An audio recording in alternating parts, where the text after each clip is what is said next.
আজকাল দেখা যায় কয়েকজন ইয়াং পুরুষ মহিলা স্বামী স্ত্রী হজ করতে যায়, হজ করতে গিয়ে তারা হজের ভিডিও করে, বিভিন্ন জায়গায় গিয়ে স্বামী তার স্ত্রীকে সবার সামনে শো করে, স্বামী তার স্ত্রীকে সোশ্যাল মিডিয়ায় ফেসবুকের মধ্যে ইউটিউবের মধ্যে শো করে। ওই ব্যক্তির হজের দ্বারা ওই ব্যক্তির অতীতের কোনো গুনাহ মাফ হবে না। রাসূল বলেই দিয়েছে যে এই ব্যক্তি হজ করতে গিয়ে কোনো গুনাহের কাজ করলো না, কোনো অশ্লীল কাজ করলো না, ওই ব্যক্তির সকল গুনাহ মাফ হবে।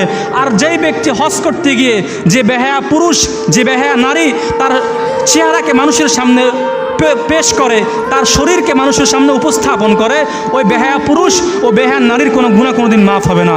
আল্লাহ তাআলা আমাদের সবাইকে বুঝার তৌফিক দান করুন। বুখারী শরীফের হাদিস, এই হাদিসের বর্ণনাকারী হলো আবু হুরায়রা রাদিয়াল্লাহু তাআলা আনহু। তিনি বলেন, হজ আদায়ের 1 নম্বর ফজিলত হলো হজের মাধ্যমে আপনার অতীতের সকল গুনাহ মাফ হয়ে যাবে। সুবহানাল্লাহ।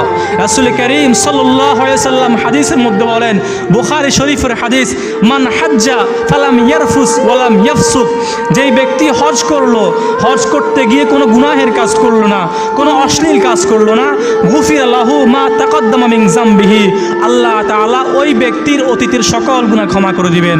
সুবহানাল্লাহ।